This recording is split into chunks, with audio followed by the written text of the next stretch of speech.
Apalagi terus ngajinya Senin Bengkel Hati ini, ngajinya di mana-mana, ngajinya itu dengan istiqomah. Ngajinya itu dengan istiqomah. Rasulullah Muhammad sallallahu alaihi wasallam dawuh, al istiqamatu yadullu alal karamah. Yang selalu bikin cinta hanyalah satu. Yang selalu bikin cinta hanya Alvito. Hari-hari ini kan bulannya bulan Maulid. Iya, Pak. Bulan Maulid, bulan kelahiran baginda Rasulullah sallallahu alaihi wasallam. Allahumma shalli alaihi. Nah, pada saat ini saya ingin menyampaikan hadis Rasulullah sallallahu alaihi wasallam. Jadi kalau Al-Qur'an itu dawuhnya Gusti Allah. Kalau hadis itu dawuhnya Kanjeng Nabi. Ya. Karena Rasulullah ini juga mendapatkan wahyu, ya. La yantiqu anil hawa illa wahyu yuha. Jadi Kanjeng Nabi itu kalau ngendika tidak berdasarkan hawa nafsu, tapi tapi Kanjeng Nabi bukan anil hawa tapi wahyu yuha. Jadi di dalam hatinya itu selalu dibimbing oleh Allah Subhanahu wa ta'ala. Kalau firman Allah berupa Al-Quran, kalau dawuhnya Kanjeng Nabi itu namanya hadis. Nah, Bapak Ibu sekalian, hadis Rasulullah sallallahu alaihi wasallam qala Rasulullah sallallahu alaihi wasallam kun aliman au muta'alliman au mustami'an au muhibban wala takunil khamisa fatahlik. Niki dawuh Kanjeng Nabi, ayo sama-sama kita ikuti dan kita pelajari dan kita itba beliau, ya, meneladani beliau. Yang pertama dawuhnya Kanjeng Nabi, kun, jadilah aliman, orang yang alim. Jadi kalau bisa orang itu ya ahli ilmu, ya, menjadi orang yang alim, mau mengajarkannya, ahli ilmu, punya keahlian apa gitu. Terus ilmunya ditularkan. Masya Allah. Kalau bisa kun aliman, menjadi orang yang alim, orang yang berilmu. Kalau tidak punya ilmu, nah begitu, maka ada dawuh Kanjeng Nabi, au muta'alliman, maka jadilah orang yang mau menuntut ilmu. Masya Allah. Nah ini, maka ini menuntut ilmu seperti di sekolah, ya, ngaji di pondok pesantren, termasuk pagi hari ini di radio Elvito. Mendengarkan saja ini apa ya? Iya, ini mencari ilmu, menuntut ilmu. Menuntut ilmu, mencari ilmu, ya. Ada yang mencari ilmu itu ya dicatet. Ono sing mencari ilmu ambil ngantuk ya. Ada yang sambil leyeh-leyeh, ya. Tapi menuntut ilmu. Ada yang nyatet, ada yang sambil masak. Jadi yang penting kalau memang tidak bisa mengajar, ya jadilah orang yang mau diajar, menuntut ilmu. Begitu. Au muta'alliman. Kalau tidak bisa menuntut ilmu, tidak bisa nyatet, begitu, ya au mustami'an, maka jadilah orang yang mau mendengarkan ilmu. Sekarang sudah banyak, ya, di radio, di televisi, di internet, di YouTube. YouTube ini banyak ilmu-ilmu yang tinggal sudah banyak ilmu-ilmu itu, tinggal kita mau atau tidak. Masya Allah. Kita pilih mendengarkan yang apa, semua ada. Ya, au mustami'an, yaitu orang yang mau mendengarkan. Ini dawuhnya Kanjeng Nabi. Mendengarkan. Kalau memang ngaji Quran mboten saged nggih nyemak lah begitu. Kalau ada khataman nyemak gitu ya, itu namanya mustami'an. Ada pengajian ikut nyemak walaupun gak nyatet. Walaupun gak nyatet tapi gelem mirengke iku wis alhamdulillah. Itu mustami'an. Kemudian yang keempat dawuh Kanjeng Nabi au muhibban, atau menjadi orang yang cinta ilmu. Kalau panjenengan lihat di kampung-kampung itu enggak terima enggak hanya mencari ilmu. Enggak hanya mendengarkan ilmu, melok meladen barang. Panitia ngopeni menyiapkan tempatnya. Masya Allah. Muhibban, ya, cinta. Saking cintanya tidak hanya mencari ilmu saja, tidak hanya mendengarkan saja, tapi ikut membantu menyiapkan fasilitas-fasilitas. Dan itu, Masya Allah, diperintahkan oleh Rasulullah Muhammad Sallallahu Alaihi Wasallam. Ada perintahnya. Ini, au muhibban. Kun itu kan perintah, amar kan. Jadilah kamu manusia aliman, au muta'alliman, au mustami'an, au muhibban. Masya Allah. Jadi orang yang mengajarkannya, belajar menuntut ilmu, atau yang selalu mendengarkannya, itu ya, apalagi mau mencintainya, mencintai ilmu.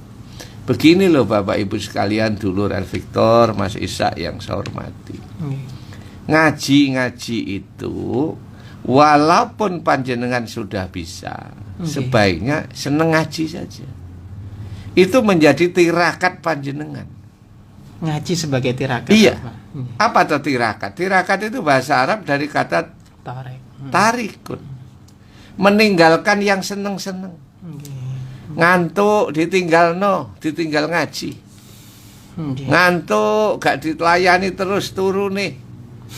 Mestine wancine malam mingguan umpamanya, malam Ahad hura-hura ke sana, dia tirakat meninggalkan hura-huranya, rela mendatangi majelis ilmu. Masya Allah. Namanya tirakat. Itu tirakat itu, Masya Allah, banyak contoh bahwa orang sukses, orang mulia itu pasti ada riyadohnya. Kalau dalam istilah santri itu ada riyadohnya. Panjenengan titeni ya, orang-orang yang mulia, orang-orang yang baik, ada karomahnya, ya, ada keistimewaannya, ya, itu nggak sembarangan, itu pasti ada riyadohnya, ada riyadohnya, ada anak posone itu. Nah, kula panjenengan ngaji-ngaji ini jadikan satu tirakat. Apa tadi tirakat? Tarikun, meninggalkan kesenangan-kesenangan, memilih kepada majelis ilmu. Masya Allah. Apalagi terus ngajinya Senin Bengkel Hati ini, ngajinya di mana-mana, ngajinya itu dengan istiqomah. Ngajinya itu dengan istiqomah. Rasulullah Muhammad Sallallahu Alaihi Wasallam dawuh, al istiqamatu yadullu alal karomah. Orang itu kalau istiqomah itu pasti akhirnya jadi karomah. Apa itu karomah? Mulia. Wali-walinya Allah, para kekasih Allah. Kenapa menjadi mulia? Karena istiqomah. Ngajinya itu istiqomah. Ibadahnya kepada Allah itu istiqomah. Munajatnya kepada Allah itu istiqomah. Hatinya itu lurus, mustaqim, istiqomah. Makanya ada ihdinas siratal mustaqim. Istiqomah itu satu sinonim kata, tegak lurus, gak menggak-menggok, gak siksak, gak fluktuatif, Iya, iya. gak naik turun, Iya. ya. Istiqomah ngaji. Dah, ini saya waktunya ngaji, yang lain saya tinggalkan, saya tak ngaji dulu. Deres sak lembar, sak ruko, sak lempit. Ini waktunya ngaji. Jadi harus ada dirinya sendiri yang membuat supaya bisa istiqomah. Niat yang kencang, niat yang kokoh. Nanti niat yang kuat itu akan menjadikan istiqomah. Istiqomah, Masya Allah. Nggih. Allahumma sholli ala Muhammad. Allahumma sholli ala Muhammad. Jadi al istiqomah itu Iya, itu. tajlibul karomah. Jadi istiqomah itu Benar. ada hadis yang mengatakan bisa menarik manusia menjadi satu Kemuliaan. Masya Allah. Saya ini sering niteni. Apa niteni itu? Ya, orang-orang yang istiqomah berbakti kepada orang tua, Nggih. istiqomah mengamalkan yang sunnah-sunnah itu Nggih. nanti jadi mulia. Pasti orang tuanya yang istiqomah melaksanakan sesuatu, ya sedekah, Nggih. istiqomah membantu orang, istiqomah menyayangi hamba Allah, begitu itu anaknya jadi satu karomah, satu kemuliaan. Delalah iki wis ono dalane niku karena istiqomah yang selalu dilakukan, maka karomah yang akan didapatkan. Masya Allah. Yang istiqomah orang tuanya yang dapat anaknya. Anaknya bisa. Orang tuanya istiqomah ngaji, orang tuanya istiqomah sedekah, ya, derek dasar, ikut kemana-mana lah.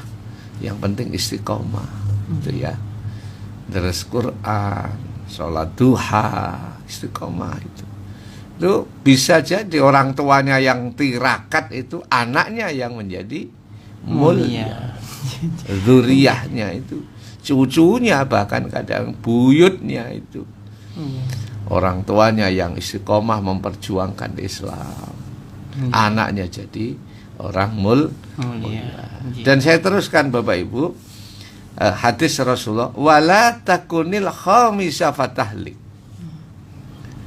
Jadi perintahnya itu menjadi orang yang 1, 2, 3, 4. Wala takunil khamisa fatahlik. Kemudian larangannya 1, jangan kamu menjadi orang yang kelima, fatahlik, maka pasti akan hancur kehidupanmu. Masya Allah. Rusak hati nih, rusak ekonomi nih, rusak masa depan. Nah gitu. Apa orang-orang yang namanya fatahlik? Yang orang yang kelima itu bagaimana?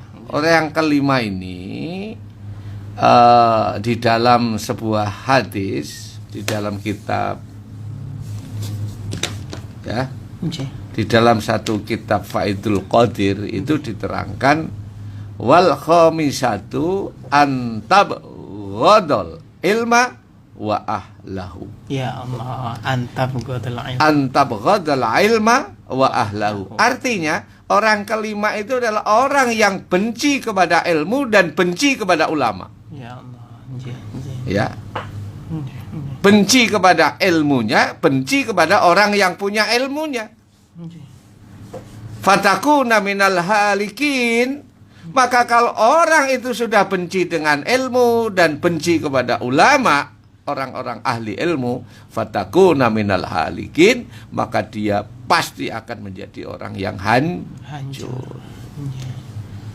Wa qala Ibnu Abdullah, wa qala dan dawuh sapa Ibnu Abdullah, iya mu'adatul ulama au baghdhum.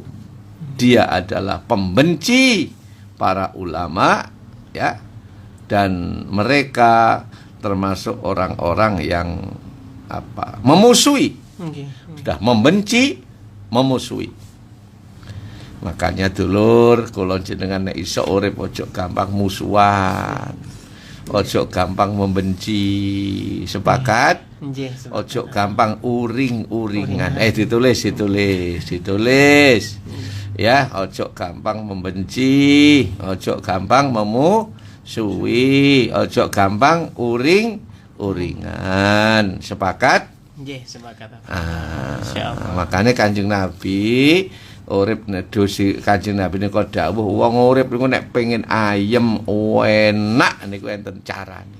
Wonten carane. Enten carane. Napa niku? Urip niku nek pengen enak, pengen ayem, lancar kabeh niku enten carane. Dawuh Kanjeng Nabi niku la taghdab walakal jannah.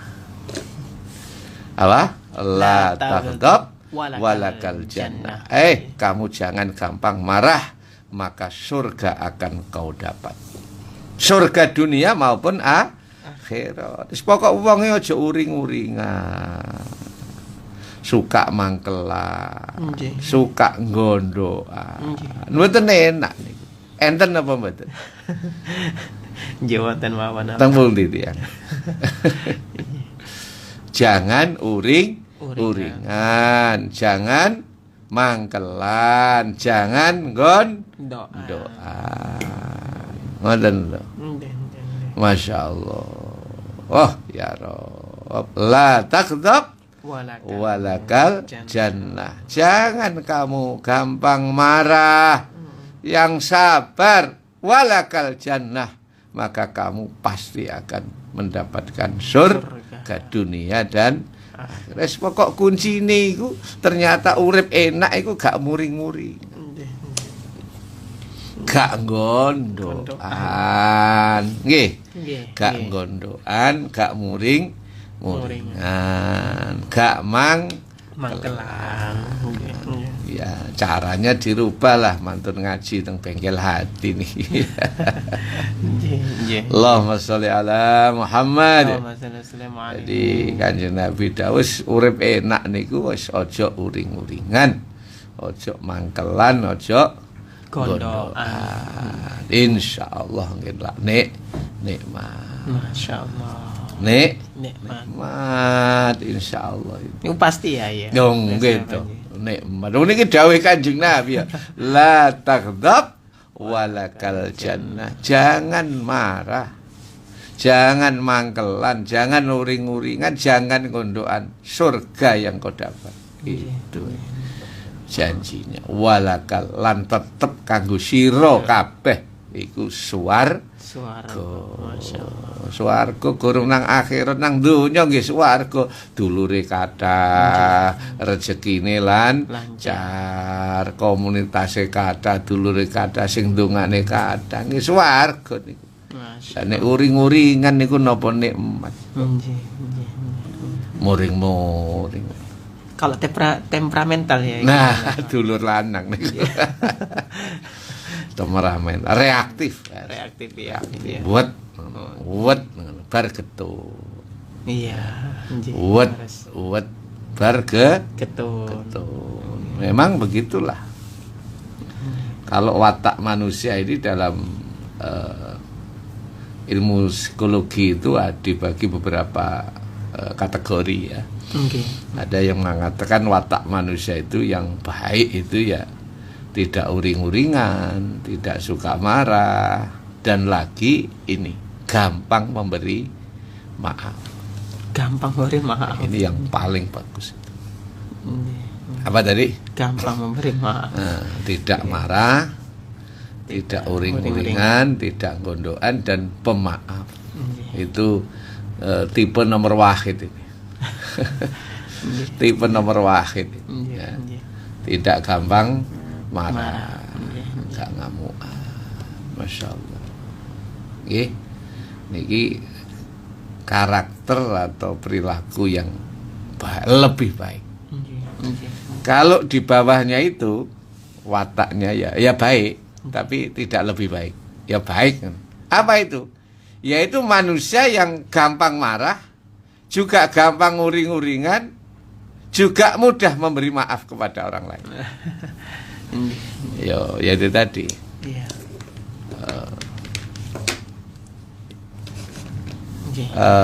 Mereka marah tapi ya stilu sebentar saja.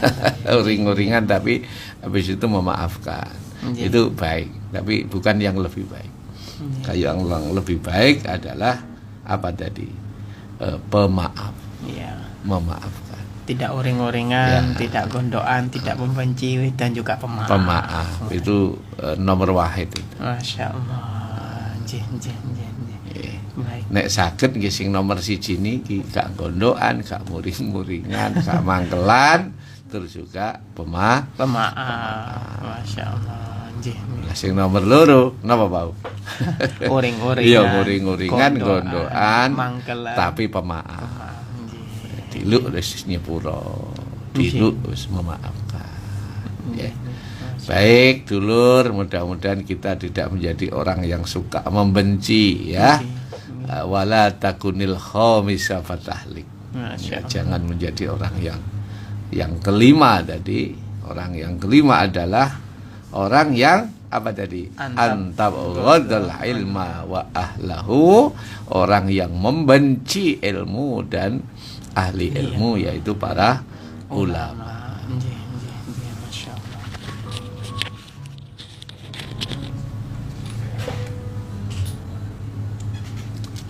Ya, baik dulur Al-Vektor, kita lanjutkan kembali dulur ngaji kita bersama guru kita Bapak Kiai Haji Bapak Dr. Kiai Haji Muhammad Sukron Jazilan Badri MAG. Baik, Abah, ini sudah ada pertanyaan dari dulur-dulur Al-Vektor Abah. Kita bacakan satu persatu jawaban Ji.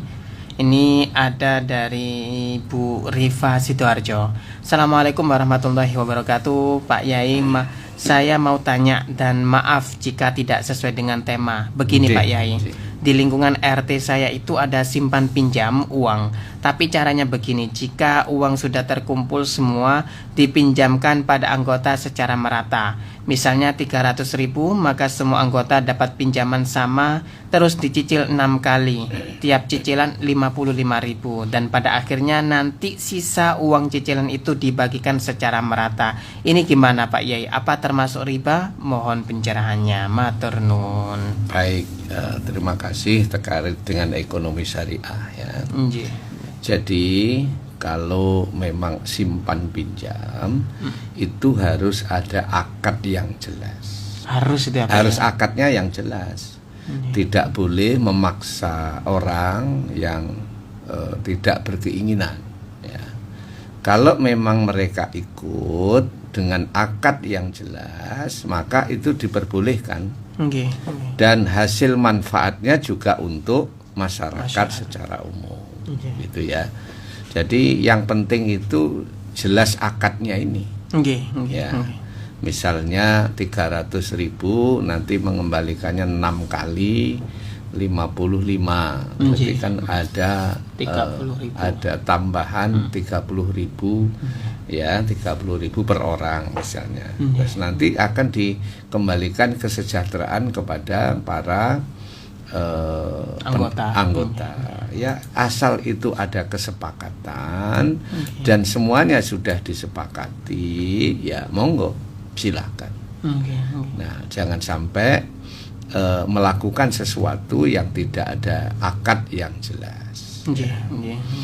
Nah, akan lebih baik lagi kalau nanti hasilnya dibuat manfaat secara umum, mungkin dipakai untuk kegiatan ke-RT-an, digunakan untuk ke-RW-an, dipakai untuk kebersamaan fasilitas-fasilitas masyarakat. Itu akan jauh lebih anfa ya, lebih manfaat keberadaannya. Mboten napa-napa selama akadnya itu jelas.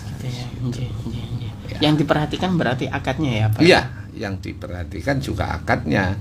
Kalau kemudian ada tambahan tadi 5.000 kali 6, ya ada petugasnya.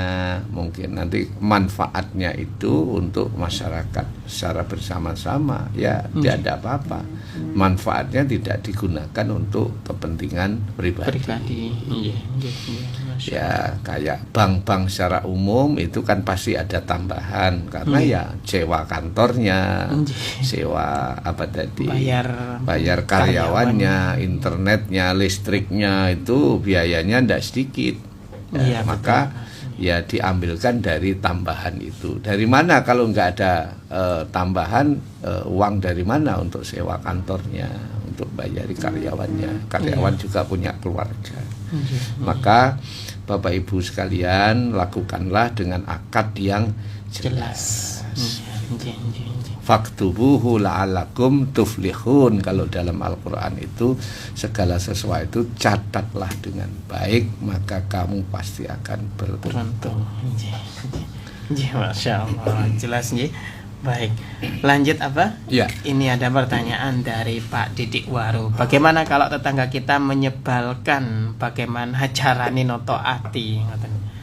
Tetangga menyebalkan, toto atinya gimana, Pak? Ditakdirkan oleh Allah adalah duwe tangga iku menyebalkan. Itu alat supaya menguji panjenengan. Masya Allah. Instrumen yang dipakai untuk menguji panjenengan, karena panjenengan orang baik, ya harus tetap sabar. Ya, mudah-mudahan yang menyebalkan bukan jenengan, tapi yang menyebalkan orang lain, kan begitu ya. Itu patut disyukuri ya. Ya, tetap disyukuri. Alat untuk ngetes kita orang baik atau tidak baik itu kan harus ada alat tesnya. Apa itu? Ujian. Iya. Ya, jadi sekali lagi kalau ada tetangga yang menyebalkan, itu adalah satu instrumen pengujian, alat untuk menguji panjenengan. Maka itu penting ono wong model ngono iku ya penting. Karena untuk mengukur kebaikan seseorang itu harus dengan cara ujian-ujian gitu. Masya Allah. Makanya saya sampaikan ini sedikit tambahan, wali-walinya Allah itu kalau tidak ada ujian malah susah. Malah susah, artinya bagaimana? Loh, aku kok gak diuji, kok lancar-lancar aja, apa Gusti Allah wis gak ngereken aku ngono. Kalau orang awam diuji kan malah susah. Kan ya, begitu. Diuji, wabot uji aku, kan begitu. Kalau diuji susah, tapi kalau para kekasihnya Allah malah bersyukur diuji, karena berarti Allah masih memperhatikan aku masih diuji, kan begitu. Lalu ada tetangga yang menyebalkan, ya memang itu ditakdirkan Allah. Tonggone ngoten nggih, tetap harus kita baik, ya. Kita baik dengan, dan cara membenarkan, cara meluruskannya pun dengan cara yang baik. Tidak wae dengan cara yang baik. Tidak boleh dengan kekerasan, dengan tutur kata yang jahat. Masya Allah. Wajadilhum billati hiya ahsan. Menasihatinya harus dengan cara yang sangat baik. Bahkan ahsan itu maknanya yang lebih baik, yang kira-kira gak menyinggung, yang kira-kira tidak membuat luka hatinya. Masya Allah. Ya, kesabaran harus terus kita tanamkan, kita letakkan dalam diri kita sendiri. Masya Allah. Lanjut. Apa? Ini ada pertanyaan juga selaras juga ya Pak ya. Assalamualaikum warahmatullahi wabarakatuh Pak. Waalaikumsalam warahmatullahi wabarakatuh. Pak Yai dan juga Mas Ishak, saya itu sebenarnya pingin istiqomah jadi orang sabar yang tidak mudah marah, juga mudah memaafkan, walau sering disakiti juga terdolimi. Amalan atau doa apa yang harus saya baca agar di dalam hati ini tidak mudah marah dan selalu sabar? Mohon bimbingannya. Secara teoritik, orang itu kalau pengen bisa sabar, pengen kan tadi, pengen iso sabar, amalannya apa? Puasa apa? Ya puasa sunnah itu, puasa Senin, puasa Kamis, nanti kalau lancar puasa Daud itu. Itu latihan sabar, latihan menahan diri. Logikanya, ada makan minum aja, miliknya sendiri aja nggak dimakan, kecuali menunggu saat maghrib tiba. Artinya apa? Latihan menahan hawa nafsu, latihan menahan emosi, latihan menahan amarah. Itu. Sehingga puasa itu adalah cara jitu untuk melatih, mentraining supaya orang itu bisa sabar. Beda kalau mangane wakeh, wareg, ya dah. Awak sehat, duwike akeh. Akhirnya kesombongannya muncul. Ya Allah. Ya toh, kesombongannya muncul, amarahnya meledak-ledak, gitu kan. Itu memicu, bukan menjadi satu-satunya sebab, tapi bisa memicu. Tapi nek luwe iku arep muring-muring gak sido. Wong lemes. Lemes. Nggih. Masyaallah. Kan ya? Lemes ya. Apalagi coba orang puasa itu kawah candra di mukanya itu, latihannya itu, pendidikannya subuh harus sahur dulu kan, sebelum subuh itu sahur dulu, mulai azan subuh itu sudah ndak boleh. Ya, ucapannya juga harus dijaga, perilakunya dijaga, weteng luwe. Banyak diemnya. Arep muring-muring gak patek kuat. Pemane bakda zuhur. Masya Allah. Ada makanan, minuman juga tidak boleh dimakan sebelum maghrib tiba. Ini training yang luar biasa. Maka kalau pengen bisa sabar, bisa nggak gampang marah, latihannya adalah dengan puasa. Amalannya apa? Puasa, Bapak. Poso, sing sering poso Senin, Kemis. Nanti ke Senin Kemis lancar, ditambah puasa Daud. Tambah lagi puasa Ayyamul Bid, 3 hari di tengah itu. Nanti puasa-puasa yang lain. Masya Allah itu. Insya Allah kalau niku dilakukan iso mundak sabar. Mundak sabarnya. Masya Allah. Lanjut apa? Satu, ini pertanyaan dari Pak Dinur. Assalamualaikum Yai, amalan apa yang harus dilakukan untuk tetap sabar dan ikhlas menghadapi situasi yang sulit, misalnya masalah ekonomi dan keluarga? Iya. Ini masalah ekonomi dan keluarga, Pak. Kalau tadi kan secara umum gitu ya. Ya, sabar ya. Yang pertama kalau masalah ekonomi harus bekerja keras. Kerja keras. Manjada wajada. Siapa yang sungguh-sungguh bakal tinemu. Siapa yang sungguh-sungguh bakal berhasil. Beberapa waktu lalu saya sampaikan tips sukses adalah pekerja keras. Pekerja keras ada 5. Masih eling ya? Ada 5. Tips sukses adalah salah satu di antaranya adalah pekerja keras. Gak ono ceritane wong sukses karena males. Dan males itu musuh kita bersama. Yang kedua terkait masalah ujian ekonomi, yang kedua masalah keluarga. Ya harus meyakini bahwa apa yang Bapak Ibu lakukan dalam keluarga, ngopeni anak, ngopeni bojo, itu ibadah. Masya Allah. Semua ibadah. Panjenengan nyambut gawe isuk sampai sore, mari ngoten duit gak nyekel blas. Diwehne keluarga kabeh. Untuk istrinya, untuk anaknya, untuk kebutuhan rumah tangganya, kayak buwuh macam-macam, itu semua bernilai ibadah. Makanya kalau orang nikah itu tidak ditanamkan bernilai ibadah, ya sumpek tok sini. Wong harapannya dengan kenyataannya ndak pernah sama.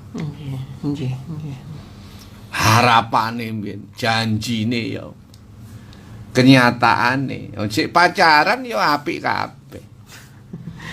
Kok nguyune gak enak ngono. Kalau belum nikah ya apik kabeh. Kalau sudah nikah tahu aslinya. Tapi ya itulah harus diniati ibadah. Kalau ini ditanamkan nilai-nilai ibadah ini akan semakin sabar. Iya, ya wis iki jatahku.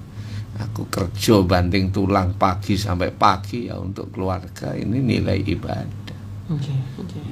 Untuk anak-anakku, untuk istri dan keluarga. Ini ibadah. Kalau nggak begitu ya gelodok. Masya Allah. Ya.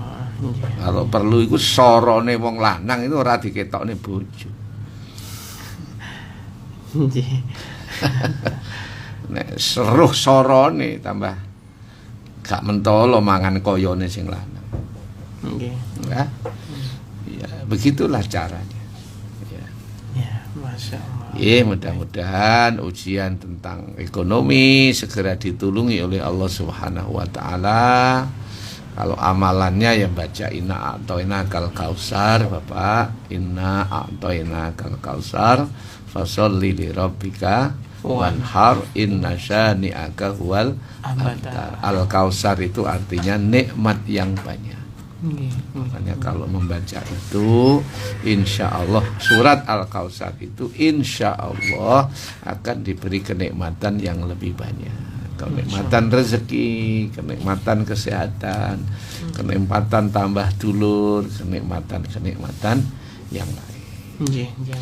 Baik Bapak Ibu, mari kita sama-sama berdoa memohon kepada Allah Subhanahu wa taala, mudah-mudahan apa yang kita ngaji pada pagi hari ini senantiasa dibarengi dengan ridhonya Allah Subhanahu wa taala. Amin. Allahumma shalli wa sallim wa barik ala sayyidina Muhammad walhamdulillahi rabbil alamin.